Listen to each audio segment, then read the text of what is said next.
So, it's your first time in Rome. You've dreamed about the pasta, the piazzas, the history. But before you step into the eternal city and try to see everything at once, let's talk strategy. Because Rome rewards travelers who know a few insider tricks. First things first, book ahead. The Colosseum and the Vatican museums are not show up and see what happens kind of places. If you don't reserve in advance, you could easily spend hours in line. Skip the line tickets are your best friend here. Less waiting, more exploring.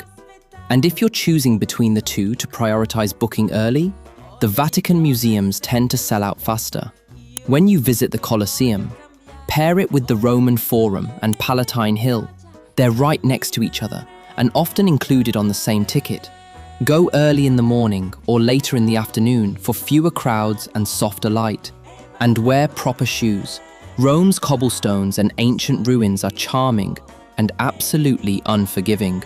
Speaking of timing, let's talk about beating the crowds in general. If you can, visit in the off-season. Winter months mean fewer tour groups and more breathing room at major sites. No matter when you go, wake up early. Before 9 a.m., popular spots like the Trevi Fountain and the Spanish Steps feel completely different.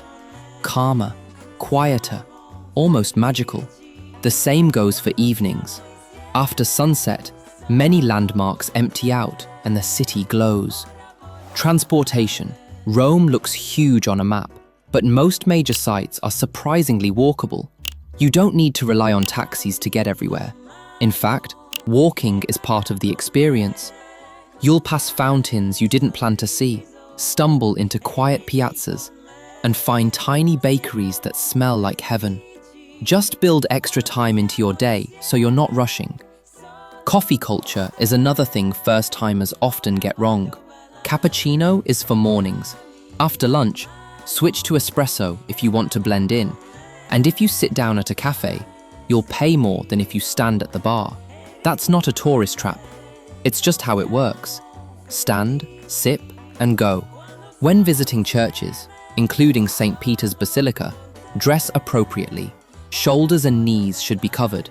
In summer, bring a light scarf or wear something easy to layer.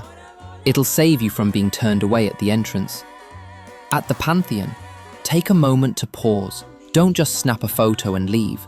Look up at the oculus and notice how the sunlight moves across the dome. It's nearly 2,000 years old and still one of the most impressive spaces in Rome. At the Trevi Fountain, yes, toss the coin. Right hand over left shoulder. It's tradition. And starting in February 2026, there's a €2 entry fee to access the fountain area, so keep small change handy.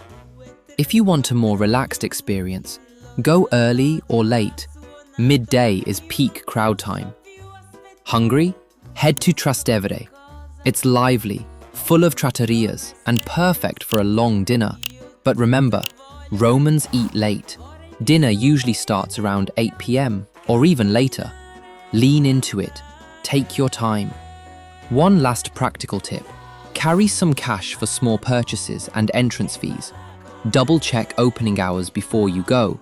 And always validate train tickets if you're traveling beyond the city. And finally, don't panic if you get lost. In Rome, getting lost usually leads to your favorite memory of the trip. If you've already tackled Rome for the first time, share your best tip in the comments. Check out the other Rome videos.